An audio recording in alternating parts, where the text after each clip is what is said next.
En repensant à ma vie, je peux retracer le chemin de mon existence à une série de moments qui semblaient insignifiants à l'époque.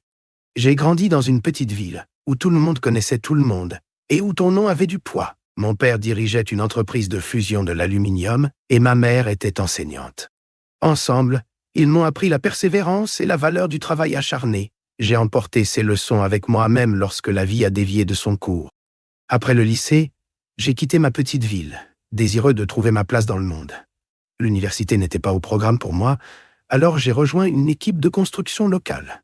J'aimais le rythme du travail, la façon dont la sueur et l'effort pouvaient créer quelque chose de tangible. Mais ce que je voulais vraiment, c'était la stabilité, une famille à moi. J'avais toujours imaginé une vie remplie d'amour et de rire, un foyer où je pourrais construire quelque chose de significatif au-delà de simples murs et de sol point. Haley est entrée dans ma vie à un moment où je cherchais quelque chose de plus. Elle était belle et audacieuse, avec un esprit qui pouvait trancher même les jours les plus difficiles. Nous nous sommes rencontrés lors d'un barbecue chez un ami, et dès le moment où elle m'a souri, j'étais conquis. Nous nous sommes mariés rapidement, peut-être trop rapidement, mais je croyais en nous. Je pensais que nous pourrions affronter n'importe quelle tempête. En y repensant, je vois maintenant à quel point j'étais naïf. Je m'appelle Charles Klein, et pendant des années, une date m'a hanté. Le 20 avril 2010. Cette date a tout changé. Je suis rentré chez moi plus tôt que prévu d'un voyage d'affaires, seulement pour entrer dans un cauchemar. Ma femme de 6 ans, Haley, était dans notre lit avec Trent Miller, un homme dont la présence était à peine tolérable même les bons jours. Bien que ce fût douloureux de découvrir son infidélité, ce n'était pas complètement surprenant. Haley semblait malheureuse depuis un certain temps, malheureuse avec moi et avec notre vie. La crise financière n'avait fait qu'aggraver les choses. Nous avions acheté notre maison juste avant la récession, et maintenant nous étions sous l'eau avec l'hypothèque. Bam. Haley voulait partir, et je pensais que c'était juste une période difficile. Mais le pire, c'était qu'elle avait insisté pour avoir la maison en premier lieu, et maintenant, elle se plaignait de l'hypothèque. Depuis Noël, quand elle était contrariée à cause des cadeaux que je lui avais offerts, Haley était devenue impossible à satisfaire. Le seul rayon de soleil de ma journée était de voir notre fille Tina. Elle s'illuminait toujours quand je rentrais à la maison. C'était un soulagement comparé à la froideur que je recevais de Haley. Je ne suis pas sûr pourquoi j'ai épousé Haley. C'était une erreur dès le départ. Nous venions tous les deux de relations ratées, et nous nous sommes juste mariés parce que c'est ce que tout le monde faisait. Mais en y repensant, aucune de ces raisons n'avait de véritable signification. Le mariage était instable au début, mais j'ai appris à l'aimer. Quand Tina est née, j'ai pensé que notre lien n'avait fait que se renforcer.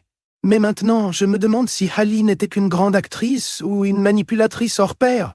Jusqu'à l'année dernière, je pensais que notre vie était une bonne relation solide, une bonne famille. Mais je me trompais. J'avais dit à Haley que je serais rentré jeudi, mais je suis arrivé mercredi. Elle travaillait le matin et Tina était à l'école, alors j'ai décidé de tenter ma chance. J'ai vu une voiture inconnue dehors, et quand je suis entré, j'ai entendu des bruits venant de la chambre. Ce n'était pas subtil. Je n'avais pas besoin de me faufiler.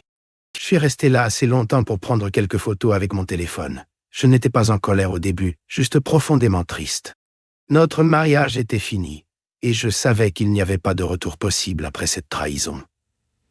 Ma vie allait s'effondrer.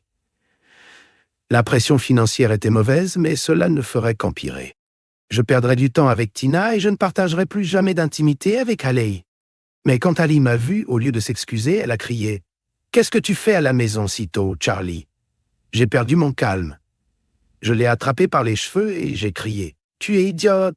Tu es dans mon lit avec lui et tu demandes pourquoi je suis à la maison si tôt ?» Je n'ai même pas remarqué Trent derrière moi jusqu'à ce qu'il soit trop tard. Il a appelé les urgences. Quand la police est arrivée, nous étions encore en train de crier. Trent, enveloppé dans un drap, les a rencontrés à la porte et ils se sont précipités dans la chambre. J'ai été arrêté pour avoir tiré les cheveux de Haley, bien que je ne lui ai pas fait de mal. Il m'a fallu quelques jours pour rassembler la caution et, entre-temps, Haley avait pris Tina et vidé nos comptes. Je suis rentré chez moi dans une maison vide. La semaine suivante, lorsque je suis allé travailler, un huissier m'attendait. Haley avait demandé le divorce en m'accusant de mauvais traitements. J'ai répliqué avec une accusation d'infidélité, mais cela n'avait pas d'importance.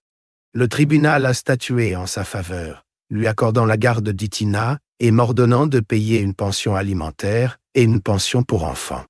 Après avoir vendu la maison, mon crédit était ruiné, mais j'avais toujours mon emploi, même si tout le reste semblait brisé. Si ce n'était pas pour Tina, j'aurais probablement quitté la ville. Au moins, j'avais été blanchi des accusations d'agression, mais cela n'avait rien changé. La plupart des nuits, je me retrouvais au Johnny's Tavern à écouter des ivrognes parler de la façon dont ils ne laisseraient jamais leur femme tromper. Ils riaient et me disaient que je n'étais pas un vrai homme pour laisser un autre gars me voler ma femme. Après avoir entendu cela trop de fois, j'ai commencé à aller dans un autre bar. Une nuit, en sortant de Johnny's, je ne pouvais pas me débarrasser du sentiment que tout le monde me jugeait. Au travail, mes collègues soit me plaignaient, soit me traitaient comme si j'étais pathétique. J'ai commencé à envisager le discours de vengeance que j'avais entendu de ces ivrognes sur la façon dont je devrais me venger d'eux pour avoir ruiné ma vie. Un dimanche, j'avais Tina pour la journée et nous avons décidé de rendre visite à mes parents. Après le dîner, Tina est allée dans sa chambre pour regarder la télévision et mes parents se sont joints à moi à la table de la cuisine pour prendre un café point. Je ne prévoyais pas de me confier, mais quelque chose dans ce moment m'a poussé à le faire. Je leur ai dit que je me sentais impuissant et que j'avais besoin de faire quelque chose pour me sentir à nouveau comme un homme. Mon père, qui sirotait tranquillement son café, a été le premier à parler. « Tu penses à la vengeance, Charlie ?» a-t-il demandé. « Je ne suis pas sûr, papa. Je ne peux tout simplement pas ne rien faire, » ai-je répondu. Il a posé sa tasse et m'a regardé. La vengeance est délicate. Cela peut sembler bon au début, mais cela te laisse généralement plus vide. Tu obtiens ta vengeance, et ensuite leurs amis viennent après toi. C'est un cycle. Je respectais la sagesse de mon père, mais à ce moment-là, je n'étais pas d'humeur à écouter. Je n'allais pas avoir l'air faible. « Charlie, si tu t'en prends à eux, je serais très déçu. Laisse tomber. » La violence ne fait qu'aggraver les choses. Quelques semaines plus tard, tout s'est aligné. Une nuit, après avoir quitté le diner, j'ai vu Haley et Trent de l'autre côté de la rue. Ils sortaient d'un restaurant en s'embrassant, puis sont montés dans une Lexus. Alors qu'elle s'éloignait, la tête de Haley est tombée dans les genoux de Trent. J'ai couru vers ma vieille Chevy et j'ai frappé le volant. Une fois que je me suis calmé, j'ai démarré la voiture et je suis parti en me disant que j'agissais intelligemment en planifiant chaque détail. Quelques semaines plus tard, j'ai retrouvé Trent et je l'ai surpris seul la nuit. J'ai frappé ses côtes avec une batte de baseball, en veillant à ne pas lui faire de mal sérieusement, mais à lui causer de l'inconfort.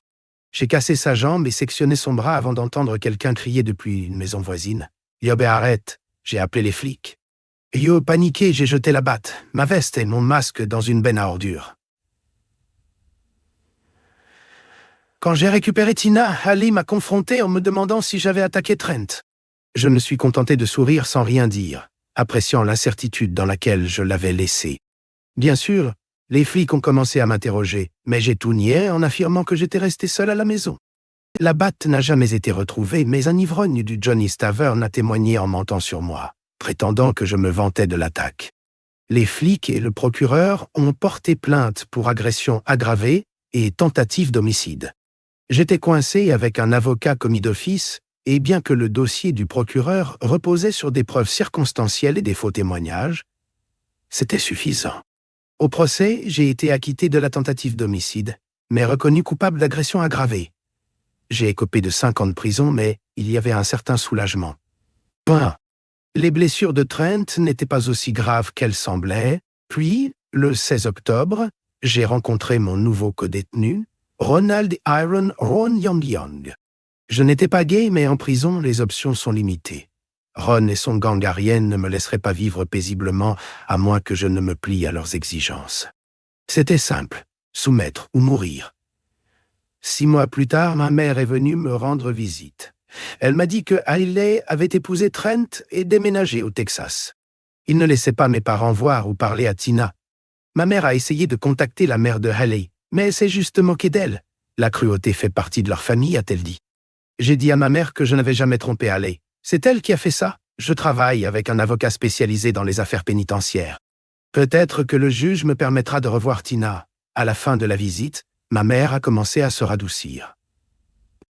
Nous avons promis de revenir, mais nous n'avons pas discuté des aspects les plus sombres de la vie en prison. Je ne vais pas entrer dans les détails de ces 5 années. Je n'ai pas beaucoup changé. Je n'ai pas utilisé mon temps pour m'améliorer. J'ai passé ma première année à soulever des poids, canalisant ma colère contre Ron, Haley et Trent. À la fin, je pesais 95 kilos, mon corps de 1,85 mètres durci par la rage. 1 an plus tard, Ron a eu un nouveau codétenu, Kevin Johansson. J'ai été transféré et j'ai dû me débrouiller seul. La première fois que 2 gars se sont attaqués à moi, ils ont fini à l'hôpital et j'ai été envoyé en cellule d'isolement pendant 1 mois. Malheureusement, ma première audience de libération conditionnelle a eu lieu ce même mois et n'a pas été reportée. 2 ans plus tard, je me suis présenté devant la commission des libérations conditionnelles à nouveau. Après environ 20 minutes, j'ai perdu mon calme quand un membre du panel a demandé pourquoi je ne m'étais pas excusé pour avoir maltraité mon ex-femme. Toute l'amertume que j'avais refoulée a explosé. J'ai été marié à Haley pendant 6 ans. Je ne l'ai jamais touchée, mais elle a eu une liaison dans notre lit. La seule chose que j'ai faite a été de l'attaquer par faiblesse, et c'est pourquoi je suis ici. En prison, j'ai dû me battre pour ma survie et ma dignité. Le système judiciaire lui a permis de m'accuser de mauvais traitements, de tout prendre et de m'empêcher de voir ma fille. Comment cela peut-il être considéré comme de la justice? Sans surprise, j'ai purgé ma peine complète. Pendant 5 ans, je n'ai rien entendu de Tina. Mes efforts pour reprendre contact avec elle n'ont abouti à rien. Je n'ai pas beaucoup appris en prison, sauf comment escroquer des gens en ligne. Quand je suis sorti, j'ai travaillé dans un entrepôt à décharger des camions. Ce n'était pas glamour, mais cela me tenait occupé. Pendant ce temps, j'ai créé une identité en ligne pour Amy Carson, une veuve qui collecte des fonds pour un refuge pour animaux. À travers son faux site web Save Our Furry Friends, j'ai collecté des dons et vendu des informations de cartes de crédit volées. En 2 mois, j'ai gagné 21 000 $, assez pour avancer dans mes projets post-prison.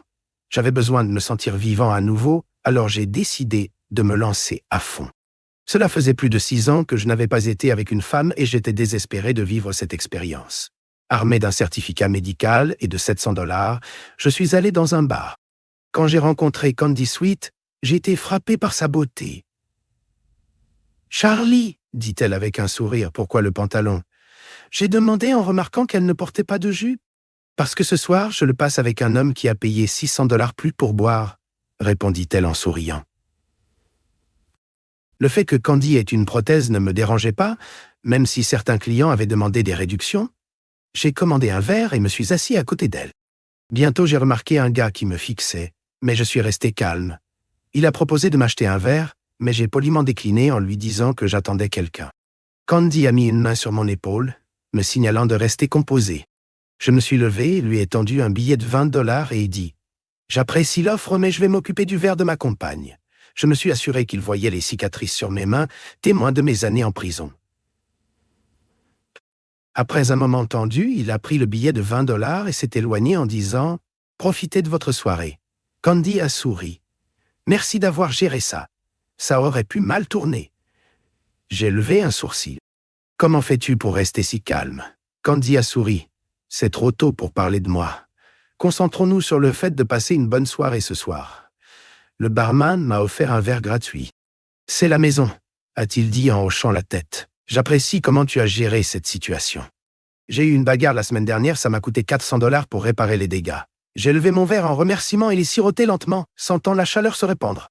Après avoir fini nos verres, Candy et moi sommes sortis.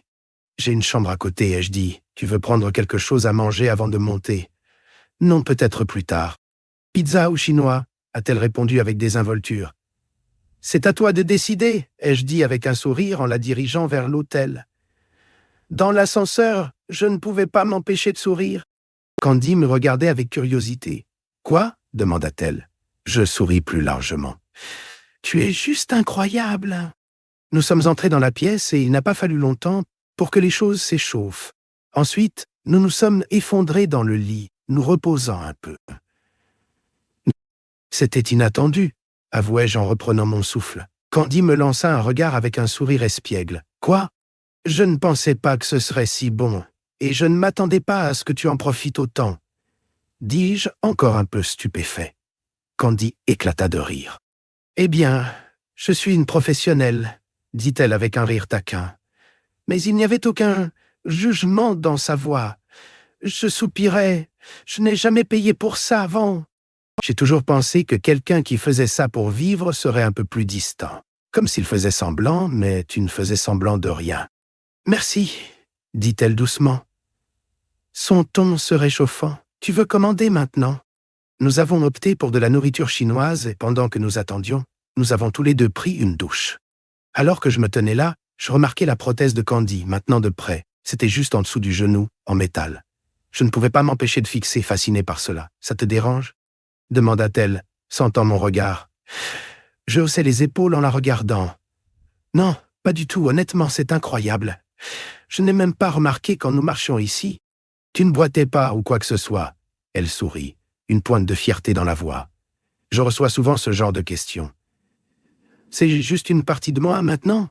Plus tard, nous avons fait l'amour à nouveau, puis nous sommes restés allongés dans le lit ensemble. Le lendemain matin, après une autre douche, Candy me surprit en train de regarder à nouveau sa prothèse. « C'était un accident de moto », dit-elle d'une voix calme. Comme si elle avait répondu à cette question des centaines de fois. « Ta jambe ?» demandai-je. Encore surpris. « Tout le monde demande », répondit-elle presque d'un ton détaché. « Tu as été assez poli pour ne pas le faire, mais maintenant tu es curieux. » Je hochai la tête. « Comment cela s'est-il produit ?» Elle soupira. « J'étais avec ce gars, Randy. Il a acheté une nouvelle moto et voulait se vanter. Pensait qu'il était une sorte d'expert. J'étais assez bête pour monter à l'arrière. Il a essayé de m'impressionner en accélérant, a perdu le contrôle et nous avons eu un accident. J'ai perdu ma jambe. Que s'est-il passé pour Randy ?» demandai-je. Il ne portait pas de casque. Un autre choix stupide. Il s'est blessé à la tête contre un lampadaire. Il a été dans le coma pendant une semaine avant qu'il ne débranche les machines. Il n'a pas survécu. La voix de Candy s'est adoucie, mais il y avait toujours une froideur dans ton ton. Je suppose que je devrais me sentir désolé pour lui, mais c'est lui la raison pour laquelle je suis comme ça. Il n'avait pas d'assurance, ce qui ne couvrait pas mes frais médicaux, et maintenant je suis coincé à tout payer. Donc, oui. Je suis un peu amer. Je ne savais pas quoi dire. Alors j'ai juste hoché la tête. Le pire, c'était quand mes parents ont découvert ce que je faisais, a-t-elle continué. Ils m'ont renié. Je suis devenue une prostituée à leurs yeux. Je les regardais, mon ton devenant plus sérieux. Il y a des choses pires que d'être payé pour du sexe, cependant. Elle a levé un sourcil, intriguée, comme quoi? Comme mon ex-femme, ai-je dit, l'amertume dans ma voix impossible à cacher. J'ai ensuite partagé l'histoire de Hallie avec Candy. Au moment où j'ai fini, elle était d'accord. Mon ex était un vrai morceau de travail, encore pire qu'elle. Cela m'a fait rire, cependant. C'était la première fois que je trouvais de l'humour dans tout ce désastre. « As-tu faim ?» ai-je demandé. « Laisse-moi t'acheter le petit déjeuner. »« Ça a l'air génial », a-t-elle dit avec un sourire. « Mais ensuite, je dois filer en cours. » Elle a fait une pause avant d'ajouter « Je ne vais pas faire ça éternellement. Être promiscu pour gagner ma vie, ce n'est pas mon plan à long terme. » Je l'ai regardé, entendant le caractère définitif de ces mots. « Tu sais, les gens parlent des gars qui tombent amoureux de femmes comme toi. Et avec quelqu'un comme toi, je comprends. Mais soyons réalistes ici. Tu es une courtisane. Même si tu ne l'étais pas, que pourrais-je t'offrir? Que pourrais-je offrir à une femme? » Le lendemain, je suis passé à la deuxième partie de mon plan. J'ai rencontré Juan Price dans un diner au centre-ville. Juan était un contact extérieur pour un important gang de prisonniers noirs. Après une brève négociation, nous avons convenu d'un prix, 15 000 $, avec une condition. Quand il trancherait la gorge de l'homme, 2 noms seraient chuchotés à son oreille, le mien et celui de Johansson. Juan n'était pas le genre de gars à plaisanter.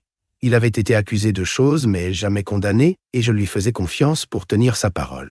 « J'ai entendu parler de ce qui s'est passé à l'intérieur, » dit-il d'une voix calme. « Je ne peux pas te blâmer de vouloir te venger. Ce n'est pas de la vengeance, je l'ai corrigé, c'est de la justice. » Juan hocha la tête, mais il y avait une tension dans sa voix quand il mentionna Ron Young, l'homme qui avait été le catalyseur de tout cela. Johansson ne méritait pas ce qui lui est arrivé. Après 1 an à être le compagnon de jeu de Young, il a fini par mourir. Les rumeurs disent que Ron a maintenu sa tête trop longtemps, l'a étranglé. Johansson méritait mieux. Après la mort de Johansson, Young a été mis en isolement pendant 2 mois et accusé de ne pas l'avoir signalé, ajoutai-je. Mais c'est l'essentiel. Quelles que soient les raisons, il est aussi bon que mort. Tu n'as pas à t'inquiéter de ça, dit Juan, son ton s'assombrissant. Notre accord reste entre nous. Compris, répondis-je en croisant son regard. Juan hocha la tête et partit sans dire un mot de plus. Je n'ai pas survécu 5 ans en prison en ouvrant ma bouche. 4 jours après l'émeute en prison qui a coûté la vie à 4 détenus, la nouvelle s'est répandue car Ian Ronald, Iron Ron Young, avait été mortellement poignardé déclenchant la violence. Le suspect dans l'homicide a été éliminé dans le chaos qui a suivi, et la prison a été fermée pendant 3 jours en conséquence. Pendant ce temps, ma petite aventure en ligne avec le site web d'Amy Carson avait fait son temps. J'ai tiré le frein avant que les forces de l'ordre ne puissent en avoir vent et commencer à enquêter. Honnêtement, tout cela était devenu insignifiant. Le montant d'argent investi était trop faible pour que quiconque se donne la peine d'enquêter. Mon attention était maintenant tournée vers la recherche de Tina. Le Facebook de Haley avait disparu il y a 2 ans avec le dernier post montrant leur famille devant Disneyland. Tina venait d'avoir 9 ans, souriante et heureuse avec Haley et Trent. Et puis... silence. Par curiosité, j'ai tapé Trent Miller dans Google. Imaginez ma surprise en découvrant qu'il vivait à Chicago. Il n'y avait aucune trace de Haley, mais au moins j'avais une piste. Cela m'a coûté $1000, de l'argent que j'avais gagné par des moyens moins que légaux, pour engager un détective privé. Il a déterré l'info. Trent ne vivait plus avec Haley et il avait un emploi en ville. Il avait aussi certains endroits où traîner après le travail. Il n'a pas fallu longtemps à Trent pour me reconnaître quand je me suis glissé sur le tabouret à côté de lui. C'était difficile de ne pas le faire. Mon apparence avait changé radicalement depuis la dernière fois qu'il m'avait vu, lors de ma condamnation. C'était à ce moment-là que je l'avais laissé dans un état lamentable, avec un bâton de baseball, avec mon corps musclé, mon nez cassé et ma tête rasée. Je devais avoir l'air plutôt intimidant. Trent m'a observé avec méfiance avant de demander « Eggy, allons-nous avoir un problème ?»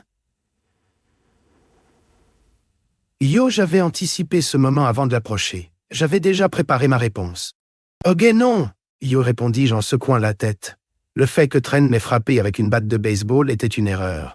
Cette erreur m'avait coûté 5 ans de ma vie, l'enfer de la prison et la chance de voir ma fille grandir. Je n'étais pas prêt à perdre plus de temps à m'accrocher au passé. « Je suis venu te demander une chose, » continuai-je. Ma voix stable. « Sais-tu où est Tina ?» Trent me regarda pendant une seconde avant de répondre, sa voix calme. « Youbei, je te le dirais si je le savais. » Haley m'a quitté pour un autre homme et ils ont tous les 3 disparu. Yo, je pouvais voir dans les yeux de Trent quelque chose que j'avais appris à lire pendant mon temps derrière les barreaux, qu'il disait la vérité. La prison vous apprend que les yeux sont les fenêtres de l'âme. Puis Trent parla à nouveau. Yoga, je dois dire quelque chose, Charlie. Je n'aurais pas dû m'impliquer avec Haley alors qu'elle était encore mariée à toi. Yo, commença-t-il. Yoga, c'était mal.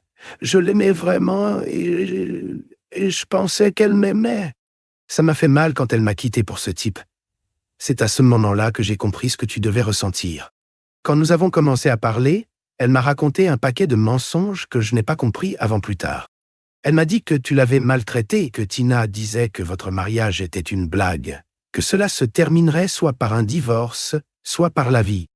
Je pensais être le chevalier en armure brillante et quand tu m'as passé à tabac, eh bien, ça a juste confirmé ce que Haley m'avait dit. Yo, Trent s'est arrêté pour prendre une gorgée de sa bière, puis m'a regardé avec plus de sincérité. Je veux que tu saches quelque chose d'autre. Je n'étais pas d'accord avec le fait que Haley vous ait coupé, toi et ta famille, de la vie de Tina. Je pensais que c'était une énorme erreur, mais elle a insisté pour que je me retire. Tina n'était pas mon enfant et je n'avais pas mon mot à dire. J'avais une bonne relation avec elle. Je l'aimais, mais je n'ai jamais été son père et Tina te manquait, Charlie. L'entendre dire ça m'a presque brisé, mais je me suis forcé à garder mon calme. Mes yeux se sont embués, mais je ne voulais pas que Trent le voie. Trent s'est tourné vers le barman en demandant un stylo et du papier. Après avoir griffonné quelque chose, il me l'a tendu. « Je ne sais pas où ils ont fini », dit Trent d'un ton bas. « Mais c'est le gars qui a pris ma place, Barry Stewart. C'est un charpentier travaillant pour un promoteur immobilier à Plano, Chase Holmes. Stewart travaillait sur des maisons à seulement un pâté de maisons de notre maison. Je ne sais pas comment il a rencontré Haley, mais la première fois que j'ai entendu parler de lui, c'était le jour où elle a chargé son camion et est partie. Je ne me suis même pas rendu compte de ce qui se passait jusqu'à ce qu'un voisin appelle pour demander pourquoi Haley chargeait des affaires dans un camion. Je suis rentré chez moi juste au moment où il partait. Nous avons eu une dispute, et ensuite les flics sont arrivés. C'est à ce moment-là que j'ai reconnu Lon et son travail. Les flics ne les ont pas arrêtés, et ils sont partis. Plus tard, j'ai trouvé un mot dans la cuisine qui disait juste au revoir. Nos comptes étaient vidés. J'ai dépensé des milliers pour essayer de la retrouver, mais rien n'en est sorti. 1 an plus tard, je l'ai poursuivie pour infidélité et abandon. J'ai vendu la maison et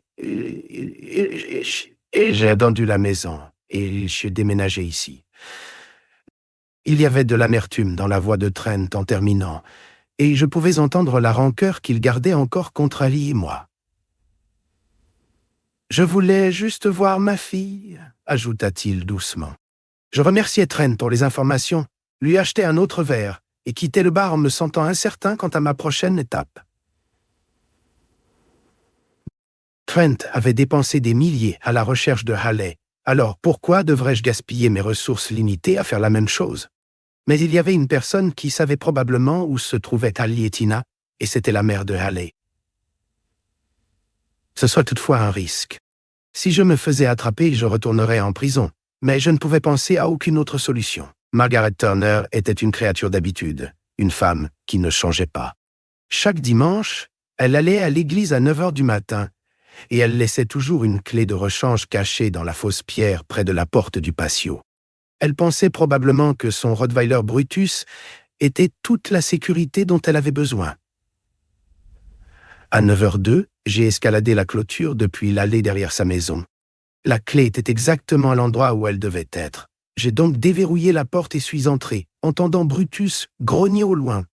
Le faible grognement résonnait dans la cuisine, un son qui aurait fait fuir la plupart des gens, mais pas moi. Brutus a tourné le coin et m'a aperçu là, et dans un moment de reconnaissance, il s'est redressé sur ses pattes arrière et m'a léché le visage. 6 ans s'étaient écoulés depuis qu'il m'avait vu pour la dernière fois, mais cela ne semblait pas avoir d'importance. Il se souvenait de l'homme qu'il avait adopté au refuge, qu'il avait entraîné à s'asseoir, rester et venir, et qui lui donnait des friandises chaque fois que je rendais visite à la maison de Margaret. Pendant que Brutus était occupé à se réapproprier mon visage, je me suis dirigé tranquillement vers le comptoir, et j'ai pris une friandise pour chien dans le pot à biscuits que Margaret gardait toujours là. Je l'ai lancée sur le sol, et Brutus s'est précipité pour la saisir. J'ai profité de ce bref moment pour regarder autour de moi. La cuisine n'avait pas changé du tout depuis le jour où John Turner est décédé, il y a 9 ans. Le même bureau en désordre, les mêmes vieilles factures et le même ordinateur où Margaret payait ses factures. Je me suis assis au bureau et j'ai allumé l'ordinateur. Un message de mot de passe est apparu à l'écran. Après un moment de réflexion, j'ai tapé John 316 et la machine s'est mise en marche. Pendant que l'ordinateur démarrait, j'ai fouillé dans quelques tiroirs et trouvé des lettres, chacune avec des adresses de retour. L'une d'elles confirmait la nouvelle adresse de Haley à El Paso. J'ai glissé une clé USB dans le port USB et copié le dossier photo de Margaret, ses fichiers vidéo et ses emails. J'ai pris tout ce dont j'avais besoin, j'ai éteint l'ordinateur, j'ai caressé Brutus sur la tête et j'ai quitté la maison en silence, en veillant à verrouiller la porte et à remettre la clé à sa place. Et ce dimanche-là, j'ai passé la journée à regarder de vieilles vidéos et photos de Tina. Elle avait tellement grandi, et cela m'a frappé de plein fouet à quel point elle était devenue belle. Je me suis senti si idiot d'avoir manqué toutes ces années. D'après les lettres et les emails, j'ai appris que Haley et Tina vivaient maintenant sous le nom de Turner, bien qu'elle ne soit pas mariée à Barry Stewart, l'homme pour qui Haley m'avait quitté. Tina était en 5e. Lundi, j'avais remis toutes les informations que j'avais rassemblées, ainsi qu'un acompte de $500 à un détective privé à El Paso. Il a confirmé que l'adresse et les détails étaient à jour. Mardi après-midi, je me suis retrouvé devant la porte de mes parents. Cela faisait des années que je n'avais pas vu mon père. C'était la dernière fois que j'étais présent lors de ma condamnation. Il m'avait regardé avec rien d'autre que de la tristesse et de la douleur ce jour-là. Maintenant, je me tenais de l'autre côté de la porte, me demandant s'il me laisserait entrer. « Salut papa », ai-je dit. Il a ouvert la porte et m'a tiré dans une étreinte serrée. Il m'a regardé droit dans les yeux, puis m'a encore embrassé comme s'il voulait s'assurer que j'étais réel. « Mary, la maison de Charlie », a-t-il appelé. Maman est apparue de la cuisine et m'a également enveloppé dans ses bras. « Voudrais-tu un café » a-t-elle demandé. « Oui, s'il te plaît », ai-je répondu. Nous nous sommes assis à la même table de cuisine où j'avais mangé d'innombrables repas étant enfant. La familiarité de tout cela m'a frappé de plein fouet. Margaret Turner n'était pas la seule à prospérer grâce à la routine. « Maman, papa, je vous dois tous les deux des excuses », ai-je commencé, la voix chargée de regrets. « Je vous ai déçus. J'aurais dû vous écouter. J'aurais dû savoir mieux que de laisser un groupe de perdants me convaincre de chercher à me venger. » Maman s'est approchée et m'a étreint fermement pendant que papa me donnait une forte pression sur l'épaule. J'ai découvert où se trouvent Hailey et Tina, ai-je continué. Et j'ai besoin de votre aide pour reprendre contact avec elles. J'ai assez pour faire un voyage à El Paso et engager un avocat. J'ai besoin de votre soutien pour obtenir au moins des droits de visite. Allez-vous m'aider? Papa a répondu en premier, sa voix lourde de prudence. Que prévois-tu de faire exactement? Cela ne va pas redevenir violent, n'est-ce pas? La question a piqué, mais je comprenais. Mes actions passées l'avaient rendu méfiant. Non, je l'ai rassuré. Je consulte d'abord un avocat. J'ai purgé ma peine. Je ne suis plus en libération conditionnelle, donc j'ai le droit de demander des droits de visite. Mais soyons honnêtes, je suis un ancien condamné. Je pense que cela aiderait si vous veniez tous les deux avec moi et que nous déposions la demande ensemble. Je préférerais ne pas y aller seul. Papa a échangé un regard avec maman et j'ai vu leur conversation silencieuse. Sans un mot de sa part, il a donné le plus léger des hochements de tête. « Quand partons-nous » a-t-il demandé. « Pouvez-vous être prêt dans une semaine ?» Je dois régler quelques affaires au travail et m'occuper de quelques courses. « Peut-on utiliser ta voiture » a demandé maman. « Nous en aurons besoin une fois arrivés là-bas. »« Bien sûr » ai-je répondu. « Je l'emmènerai au garage demain pour la préparer. Nous partirons lundi, ça te va ?» Une fois cela réglé, j'ai bu une autre tasse de café et nous avons engagé une conversation légère pour rattraper les potins familiaux. C'était réconfortant d'être de retour dans la maison de mes parents. Dans les jours qui ont suivi, j'ai utilisé mon temps libre pour rechercher les meilleurs avocats spécialisés en droit de la famille à El Paso. Après avoir lu d'excellents avis, j'ai appelé pour prendre un rendez-vous pour jeudi. Cela nous laissait 3 jours complets pour y aller avec une journée supplémentaire pour nous reposer. Mes parents, surtout maman, qui était une grande fan de Matthew McConaughey, étaient d'accord pour que nous partions dimanche afin de diviser le long trajet de 500 miles. Et donc dimanche, je suis parti sur la route avec maman et papa. À 36 ans, je me suis retrouvé une fois de plus à l'arrière de la voiture de papa, en route vers une destination qui allait tout changer.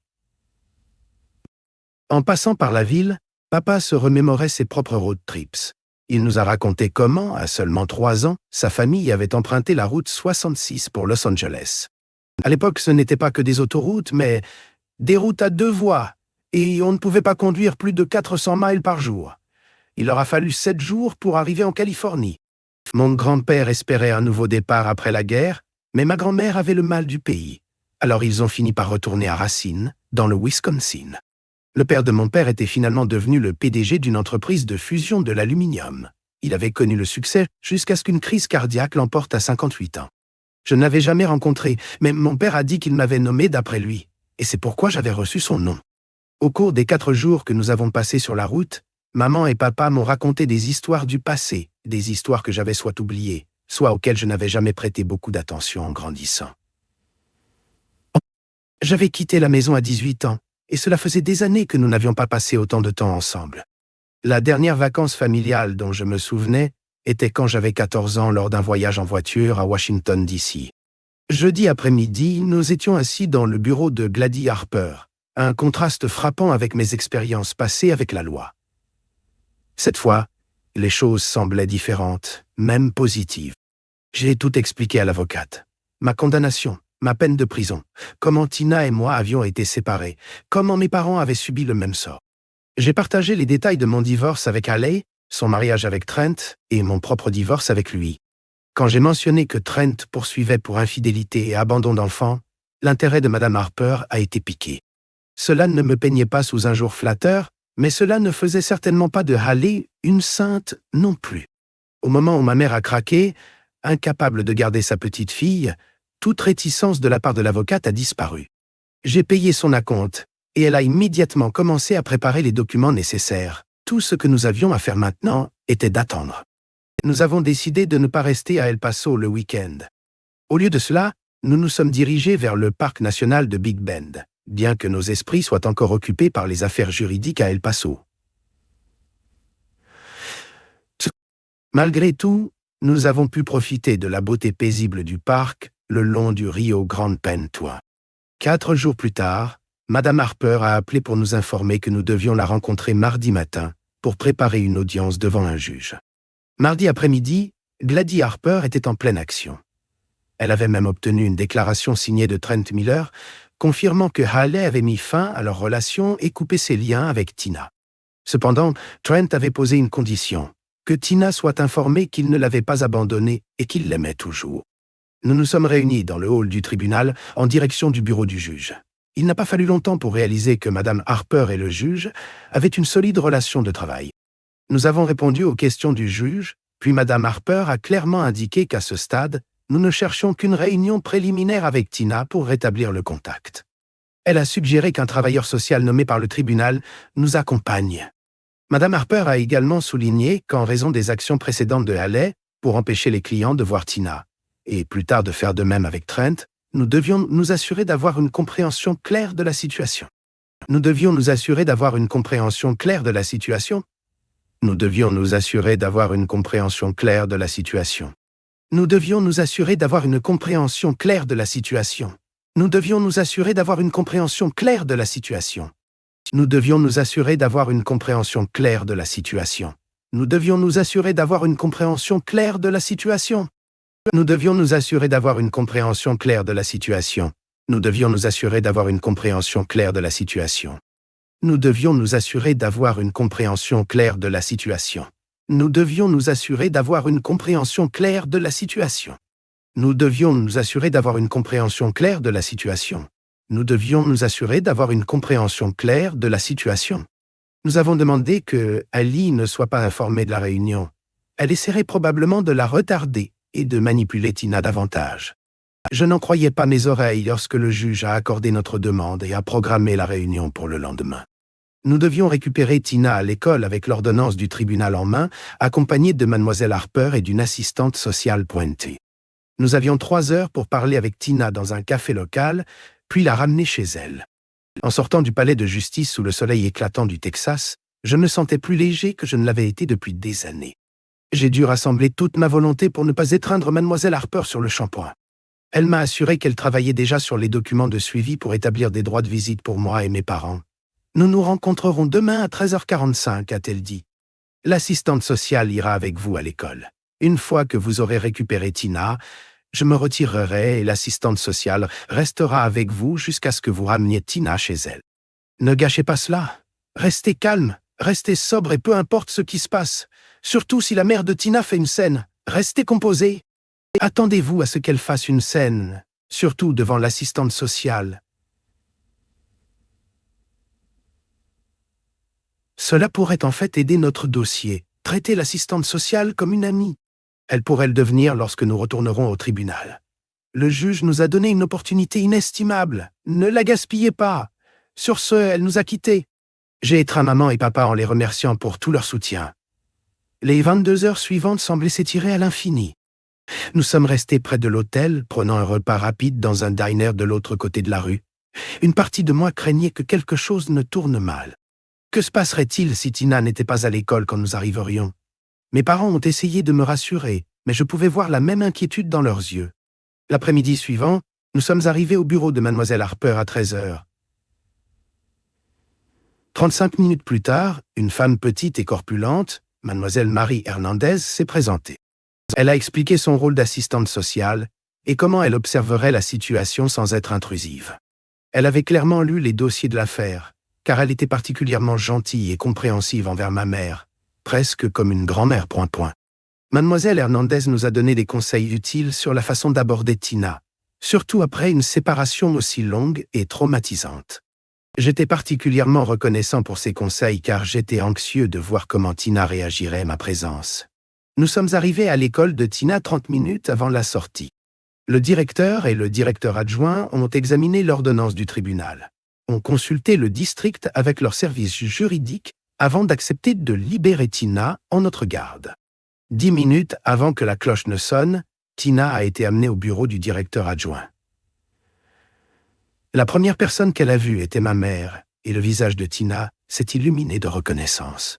Elle s'est précipitée dans les bras de ma mère, qui s'est agenouillée en la serrant fortement dans ses bras et en pleurant ouvertement. Quand Tina a vu mon père s'approcher, elle a crié. Enfant, elle avait mal prononcé grand-père, et le nom est resté. Papa a pris Tina dans ses bras en l'embrassant sur le nez, et Tina a tourné son regard vers moi. Son hésitant papa montrait à quel point j'avais changé depuis la dernière fois que nous nous étions vus. C'était exactement comme Madame Hernandez l'avait conseillé. Laissez Tina se reconnecter d'abord avec ses grands-parents, car ils avaient toujours le même aspect et partageaient un lien unique avec elle. Je me suis agenouillé, les bras ouverts, priant silencieusement pour que Tina accepte mon étreinte. À ma grande soulagement, elle l'a fait, se jetant dans mes bras. Nos retrouvailles ont été brusquement interrompues lorsque le directeur adjoint est entré avec Ali, qui attendait dans le parking de l'école pour récupérer Tina. Ali a regardé autour de la pièce, furieuse. « Qu'est-ce qui se passe ici? Que faites-vous ici? Laissez Tina tranquille !» cria-t-elle. Mademoiselle Harper s'est avancée en remettant à Haley une copie de l'ordonnance du tribunal Poon. Mademoiselle Turner, cette ordonnance du tribunal accorde au père de Tina et à ses grands-parents le droit de lui rendre visite aujourd'hui pendant 3 heures. Ils seront accompagnés de Madame Hernandez pour garantir la sécurité de Tina et qu'ils vous la rendent dans ce délai. Haley a à peine jeté un coup d'œil aux documents avant de les jeter de côté. Je me fiche de ce que disent ces papiers. Vous ne pouvez pas simplement apparaître et prendre ma fille. Ces gens n'ont pas leur place ici, c'est ma fille. Haley s'est précipitée vers Tina, mais Tina s'est instinctivement cachée derrière ma mère. Madame Hernandez s'est immédiatement interposée devant Haley, reconnaissant le changement de situation. « Mademoiselle Turner » dit fermement Madame Hernandez. « Voulez-vous que j'appelle la police?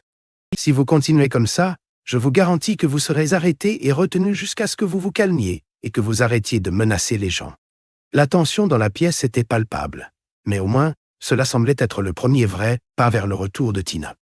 À ce moment-là, la directrice adjointe est intervenue, essayant de son mieux de calmer Haley. Elle a conduit Haley dans son bureau, nous donnant une chance de nous éclipser avec Tina et Madame Hernandez. Nous 4 sommes allés dans un petit café à quelques rues de l'école pendant que Madame Hernandez s'asseyait à une table voisine, gardant un œil sur la situation.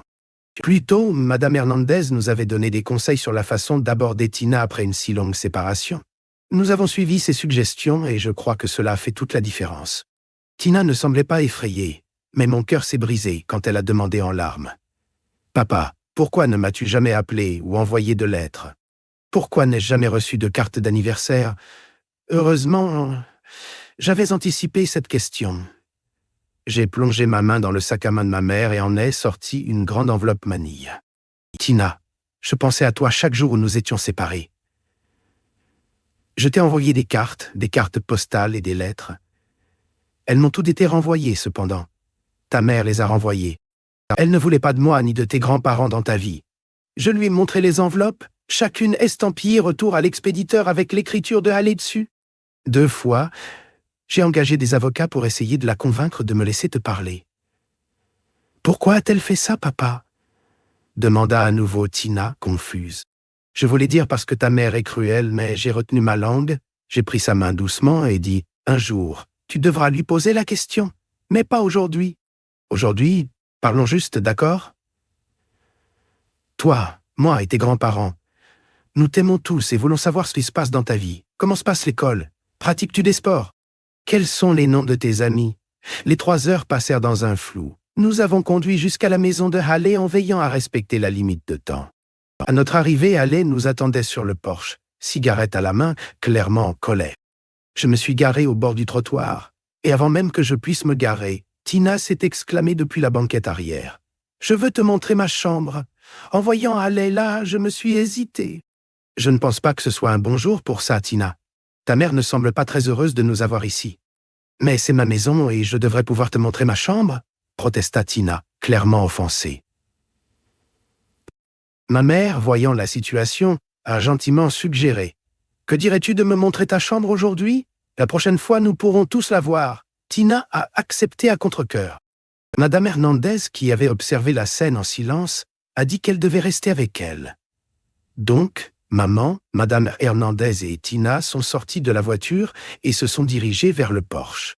Mon père et moi sommes restés derrière, incapables d'entendre la conversation clairement, mais il était évident que ce n'était pas amical. Malgré le tempérament ardent de Haley, Madame Hernandez était encore plus imposante. Quelques minutes plus tard, maman, Madame Hernandez et Tina sont revenues à la voiture. Haley est restée sur le porche à nous dévisager. Nous sommes restés là pendant environ 10 minutes quand, sans crier gare, 2 voitures de patrouille se sont arrêtées, une devant et une derrière nous. Mon cœur s'est arrêté. Pendant un bref instant, j'ai craint le pire. L'accident avec Ronald Young avait-il été découvert? Quelqu'un me rattrapait-il enfin pour l'escroquerie sur Internet? Juste au moment où j'étais sur le point de paniquer, 4 agents sont sortis des voitures. Barry Stewart est entré dans l'allée et s'est précipité vers le porche. Madame Hernandez a été la première à rencontrer les agents à la porte d'entrée. Mon père et moi avons regardé alors que la police menottait Haley et Barry. Mon esprit tournait. Que se passe-t-il ici? Reste dans la voiture, Charlie, ordonna mon père d'une voix ferme. Je voulais sauter, courir vers la scène, mais il m'a arrêté. Laisse-moi gérer ça, dit-il sans me donner le choix. Avant que mon père puisse même ouvrir la porte, maman est sortie en courant de la maison et a grimpé sur la banquette arrière de la voiture. J'avais tellement envie de lui demander ce qui s'était passé. Mais je pouvais aussi voir la confusion sur son visage. Je ne sais pas exactement, dit-elle en secouant la tête. Madame Hernandez regardait autour de la chambre de Tina quand elle remarqua quelque chose. Un jouet sur l'étagère. Elle le prit et posa quelques questions à Tina. Mais je n'ai pas pu tout entendre. Après cela, elle a appelé la police. Elle leur a dit de venir vite, mais c'est tout ce que je sais. Juste à ce moment-là, Madame Hernandez est venue vers notre voiture. Je suis désolé, mais Tina vient avec moi au poste. Nous devons lui poser quelques questions. Vous devriez appeler Madame Harper et lui demander de nous retrouver là-bas. Tina restera probablement avec la famille des services sociaux jusqu'à ce que tout soit réglé. Réglé quoi? Que se passe-t-il? Demandai-je, ressentant une montée d'angoisse en moi. Nous ne le savons pas encore, répondit Madame Hernandez. Je ne pense pas que Tina ait été blessée, mais certaines choses dans sa chambre étaient préoccupantes. La police doit enquêter et pour l'instant, Tina sera en sécurité avec moi. S'il vous plaît, faites-moi confiance. C'est pour le bien-être de Tina. Appelez Madame Harper. Nous vous tiendrons au courant. Il a fallu 3 longues semaines avant que nous apprenions toute l'histoire. Heureusement, grâce à l'expertise de Madame Harper, les choses se sont terminées en notre faveur. Le jouet que Madame Hernandez a trouvé dans la chambre de Tina s'est avéré être une caméra cachée. Une fois qu'elle a réalisé ce que c'était, elle a immédiatement contacté la police. La caméra a suffi à obtenir un mandat de perquisition pour l'ordinateur de Barry, ce qui a révélé tout. Il s'est avéré que Haley n'avait aucune idée que Barry espionnait. Cependant, son comportement n'a pas aidé les choses. À un moment donné, Haley a insulté Madame Hernandez à l'école, l'appelant par des noms dérogatoires et faisant des commentaires blessants sur son apparence et son ethnicité. Cela n'a certainement pas joué en sa faveur. Le juge Torres a essayé de maintenir une position neutre, mais la situation de Haley n'a fait qu'empirer. Les efforts de Madame Harper ont assuré que Haley n'ait même pas le droit de visite. 2 mois après notre arrivée au Texas, Tina et moi étions dans la voiture de papa, avec Tina bien attachée à côté de maman. Nous avons emménagé chez mes beaux-parents pendant près d'1 an, suivant les conseils du thérapeute pour aider Tina à s'adapter à notre nouvelle vie. Nous avons même permis à Trent d'assister à la fête d'anniversaire de Tina pour ses 11 ans, sur la recommandation du thérapeute selon laquelle le pardon était important pour le bien de Tina. La partie la plus difficile a été lorsque Haley est revenue en ville. Nous avons permis à Tina de rendre visite à sa mère chez sa grand-mère quelquefois, mais les choses ont vite pris un tournant. La mère de Haley, Margaret, m'a appelé un jour avec des nouvelles inquiétantes. « Je ne veux pas faire ça, mais je dois te dire quelque chose, » dit-elle, sa voix tremblante. « Haley a dit des choses horribles à propos de toi, Charlie et Hank. Je n'arrive pas à croire la personne qu'elle est devenue. Ça me brise le cœur, mais je ne veux pas perdre ma petite fille. Je pense qu'il vaut mieux qu'Haley ne soit plus autour de Tina. » C'était tout ce que j'avais besoin d'entendre. J'ai complètement coupé l'accès d'Haley à Tina et au tribunal. Elle a perdu tous ses droits sur elle. Toute la situation était révoltante, mais c'était ce qui devait arriver. La réaction d'Haley était exactement ce à quoi je m'attendais. Elle a juré, crié et menacé tout le monde, y compris Tina et Margaret. Son avocat, gêné par son comportement, a dû l'escorter hors de la salle d'audience. Notre vie de famille ressemblait à quelque chose tout droit sorti d'une mauvaise émission de télé-réalité. Haley a ignoré l'ordonnance de protection, se présentant à notre porte à toute heure. Même après avoir passé un week-end en prison, elle n'a pas changé. Finalement, lorsque la police n'a pas réussi à la dissuader, j'ai dû prendre les choses en main. Encore une fois, je me suis assis en face de Juan Price dans un dîner au centre-ville. S'appuyer sur elle vaut un grand. 2000 si tu parles d'impact physique. 10 000 si c'est permanent, dit-il, son visage sérieux.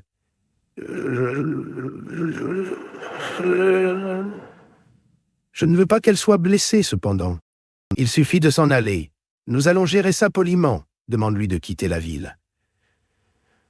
Juan a pris l'enveloppe et est parti sans hésitation. 2 semaines plus tard, je n'étais pas choqué d'apprendre qu'Ali était retournée au Texas. Mais j'ai été surpris 1 an plus tard d'apprendre qu'elle avait emménagé à nouveau avec Barry Stewart, après sa libération conditionnelle. La dernière fois que j'avais eu des nouvelles de Margaret, elle et Barry vivaient au Nicaragua. Après qu'il ait violé sa libération conditionnelle, j'ai fini par parler au thérapeute de Tina au sujet de Haley. Le thérapeute était prudent, affirmant qu'il était impossible de diagnostiquer quelqu'un sans évaluation appropriée. Mais en se basant sur les actions de Haley, il semblait probable qu'elle ait une ou plusieurs psychoses pantoisiques. Honnêtement, j'étais content de m'en débarrasser pour un avenir prévisible. Au milieu de tout ce drame, j'ai réalisé que j'avais développé une nouvelle compétence commercialisable. Pendant mon temps en prison, mon père avait investi en moi en m'aidant à démarrer une petite entreprise. J'ai ouvert un magasin dans un centre commercial local, offrant des services de conception de sites web et de réparation d'ordinateurs personnels. Aucune entreprise régulière n'embaucherait un ancien condamné, surtout avec toutes les informations sensibles qu'il traite. Mais avec ma propre entreprise, cela s'est bien passé. Très peu, voire aucun de mes clients a vérifié mes antécédents et je me suis assuré de rester honnête. Pas de raccourci. Je gagnais environ 50 000 à 60 000 $ par an, ce qui était largement suffisant pour couvrir le loyer de notre appartement et prendre soin de Tina et de moi. Cela fait maintenant 4 ans. Au cours des 3 dernières années, Tina s'est entraînée avec moi en courant et en faisant du vélo. Elle est en train de devenir une excellente coureuse de demi-fond.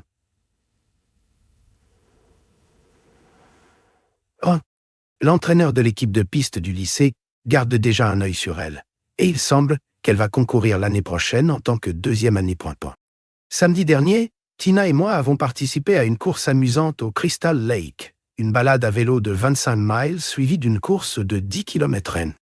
Nous sommes restés ensemble pendant la balade, mais lors des 2 derniers miles, nous avons suivi une femme qui pédalait rapidement, même si elle avait une jambe prothétique. Tina était impressionnée par le courage qu'il fallait pour elle de concourir avec un tel obstacle. La femme me rappelait Candy, bien que sa jambe prothétique soit différente et que ses cheveux soient courts et bruns.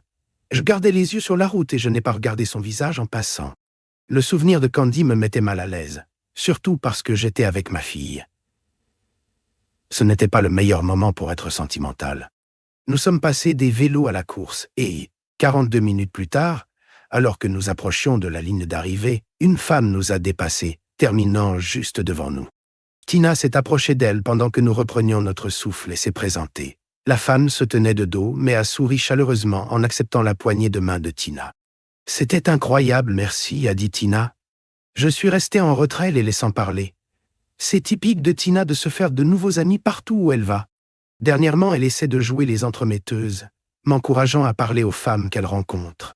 Après quelques instants, Tina s'est tournée vers moi et a dit « Voici mon père, Charlie Klein ». Puis, elle a ajouté « Papa, voici Casey Sweeney ». Le nom m'a frappé comme une tonne de briques, Casey. Au début, elle ne m'a pas reconnu, mais quand elle a plongé son regard dans mes yeux, quelque chose a changé dans son expression.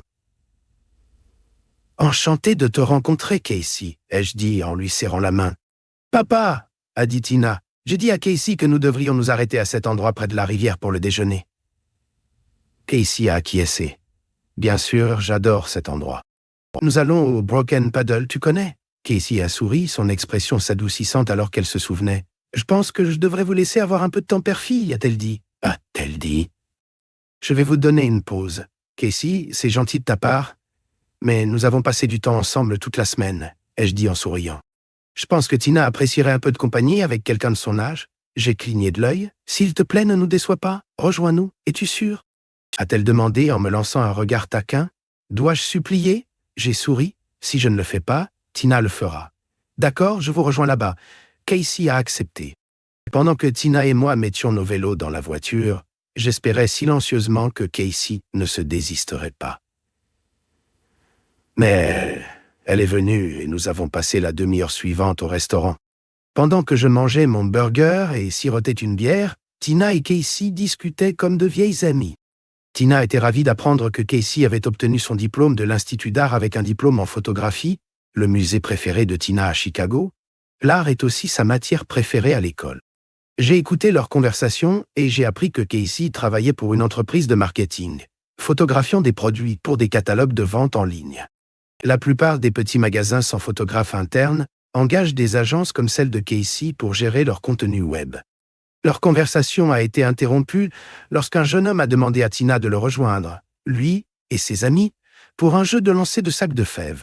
Tina s'est tournée vers nous pour obtenir notre approbation. « Bien sûr », ai-je dit, « vas-y, ça me donnera l'occasion de discuter avec ton père. » Tina est partie avec lui et j'ai gardé les yeux rivés sur elle, heureux qu'elle soit encore en vue. « Tu vas avoir du pain sur la planche. C'est déjà une belle jeune femme », a dit Casey doucement. « Je lui fais confiance », ai-je répondu. « Elle a la tête sur les épaules. J'apprécie que tu m'aies permis de vous rejoindre tous les deux aujourd'hui », a continué Casey. « Je ne savais pas à quoi m'attendre quand tu m'as reconnu. Je suis content que tu m'aies reconnu, ai-je dit en soupirant. Je dois être honnête cependant. Je n'ai pas vu Tina se connecter avec quelqu'un aussi rapidement depuis longtemps. Je veux que tu saches quelque chose, Casey. J'ai marqué une pause. Quand j'étais en affaires avant, je ne réagissais pas aux hommes comme tu l'as fait. Mais quand je t'ai vu dans ce bar et que tu m'as traité avec respect, ça m'a déstabilisé. Pourquoi ne m'as-tu pas appelé après cette nuit-là? J'espérais que tu le ferais, a dit Casey doucement. J'ai décidé d'être honnête. Je devais d'abord me concentrer sur le fait de ramener Tina dans ma vie. Quand cela s'est transformé en moi, devenant un parent célibataire à plein temps, j'ai mis tout mon cœur dans son bien-être. Et honnêtement, je venais juste de sortir de prison.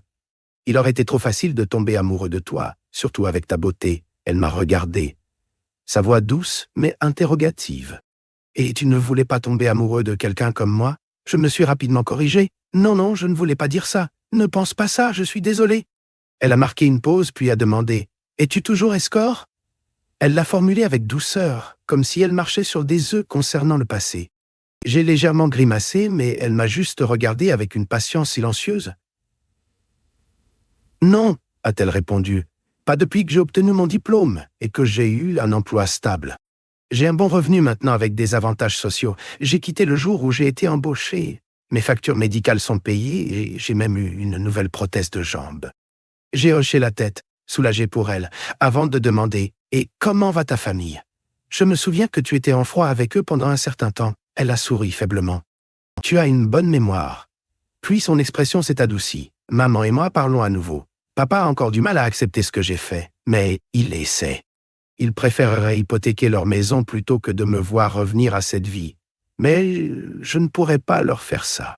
Cela fait 3 ans depuis mon dernier rendez-vous, et bien que ce soit encore difficile pour lui, je pense qu'il commence à me pardonner.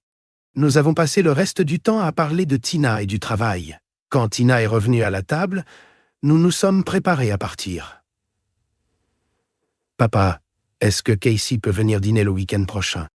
demanda Tina, les yeux pétillants.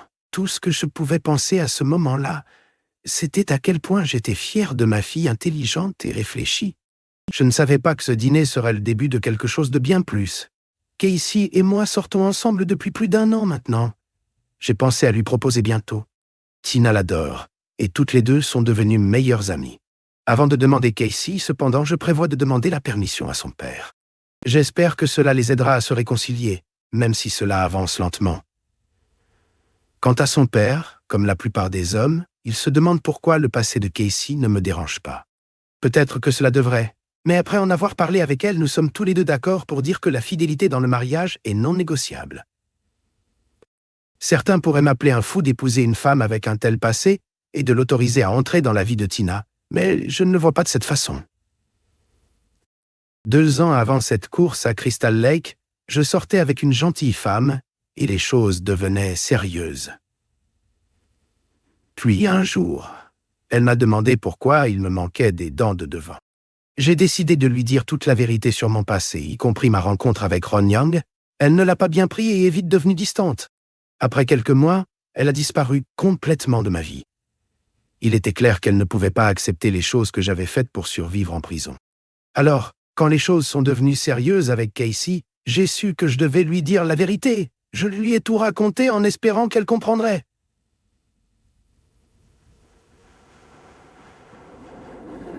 Elle m'a regardé pendant un long moment, puis a dit « Yeko, parfois nous faisons des choses que nous regrettons pour survivre, mais cela ne signifie pas que nous laissons cela nous définir. Tu es toujours Charlie Klein, un homme bon et un père aimant. Tu es celui que tu as toujours été. Si tu as besoin de te pardonner pour ce qui s'est passé en prison, commença-t-elle doucement. Fais-le dès aujourd'hui. Yo, elle m'a pris dans ses bras et je n'avais pas besoin d'entendre autre chose. Parfois, le pardon de la bonne personne est tout ce dont vous avez besoin pour commencer à vivre une vie meilleure. La vie a une façon de revenir à son point de départ, n'est-ce pas? Me voilà, debout dans mon salon, entouré de rires et de l'odeur du gâteau au chocolat préféré de Tina qui cuit dans le four. Casey était au comptoir de la cuisine, son prothèse à peine visible, alors qu'elle discutait avec Tina sur le choix du glaçage à utiliser. En les regardant, j'ai réalisé quelque chose de profond. Malgré tous les rebondissements, les erreurs et les difficultés, j'avais enfin trouvé un sentiment de paix. Ce n'était pas parfait, pas encore. Il y avait encore des jours où je luttais avec les ombres de mon passé, mais elles semblaient plus comme des souvenirs lointains que comme un poids sur ma poitrine. Les réalisations de Tina, ses compétitions d'athlétisme, ses expositions d'art, sont devenues l'encre qui me gardait ancré. Et Casey? Elle me rappelait que l'amour, lorsqu'il est fondé sur la confiance et la compréhension partagée, pouvait guérir même les blessures les plus profondes. Plus tard dans la soirée, alors que nous étions tous les trois assis sur le porche à regarder le coucher de soleil, Tina s'est tournée vers moi et a dit « Yobe papa, je suis contente que tu sois heureux. »